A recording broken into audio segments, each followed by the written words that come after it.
Hello everyone to Katharine's Creatures. This is a series where we get to talk a little bit about and touch base upon various mythological beings, and the like pulled from lore worldwide. And I always like to preface by saying that I am not a linguist, so if I mispronounce anything, I do apologize in advance. And today I want to talk about the Shikigami, and the Shikigami comes from Japanese folklore.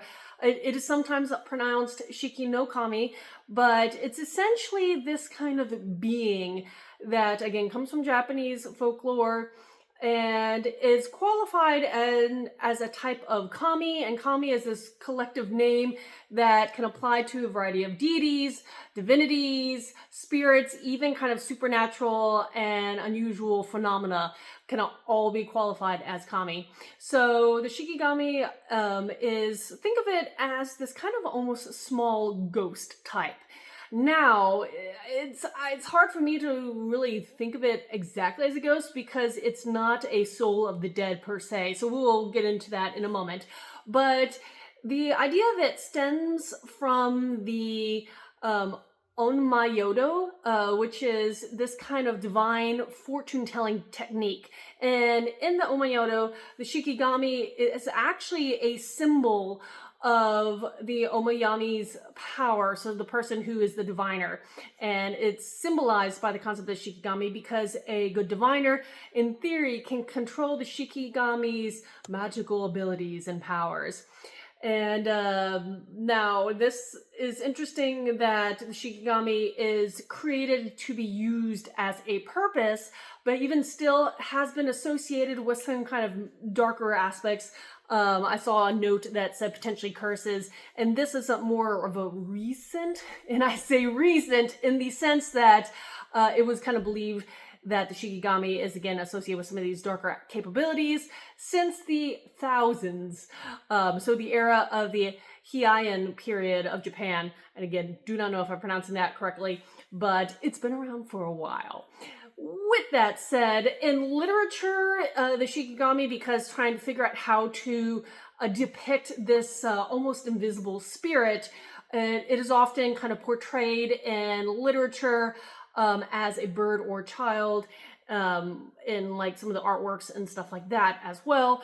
But it itself is this predominantly visible entity that is created. It's brought to life through a complex ceremony, and its power is supposed to be connected to the spiritual power of its master, so its creator.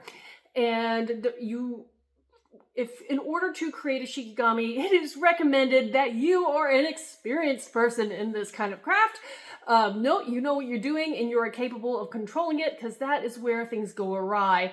The Shiki or the Shikigami is used once it's manifested and many times to possess animals, and in some cases people, in order to manipulate them.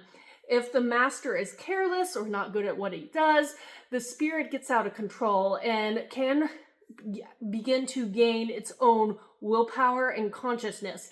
And the unfortunate thing about that is you have this created entity that can be used for a variety of things. Again, as I said, manipulating people and animals, among some other kind of more nefarious things. So once it gains an awareness of itself, usually there are some stories that it will actually turn against its master, raiding its master's home and lands, and or trying to kill their master in order to avenge themselves from all the things that they've already realized that they've been put through. Now, again, this is why it's very risky to create and conjure a Shikigami. So be careful what you're doing.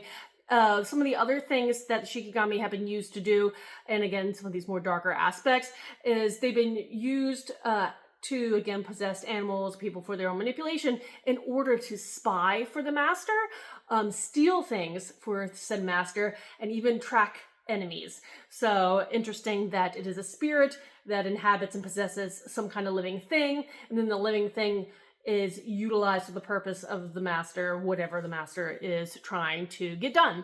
And as I mentioned a little earlier, the Shikigami's form is typically invisible. In order to make it visible, the master actually binds it into, as described, a small, folded, artfully cut paper mannequin, and it's literally bound to this object. And once it's bound to that object, it can be turned into some kind of form that we can see and understand. Some of these forms can be in the shapes of animals, but not necessarily only exclusive to that. Now, again, if you were the master trying to create a Shikigami, please be careful with what you're doing. There is a subsect of this concept in Japanese folklore, in a particular area, where the most elite masters will create these exceptionally powerful Shikigami, and they're called Shikigami. And this particular subclass of Shikigami are used to help ward off big disasters, as well as demons that can cause sickness. And so they can do some very powerful things, but you need a powerful master not only to create them, but to control them, or else again, things start going south, as we say here. They go awry. So be warned. So I thought this was really kind of interesting entity, because even though this is a manifested creature in concept, it does have that capability of becoming self-aware and of becoming its own thing, separate from its just use as almost a tool. So thought that was very unique compared to a lot of the other creatures and entities and concepts I've talked about in the past. If you have any questions about this or anything else, please post them in the comments below or reach out to me on any of my social media. Until next time, everyone, Skull.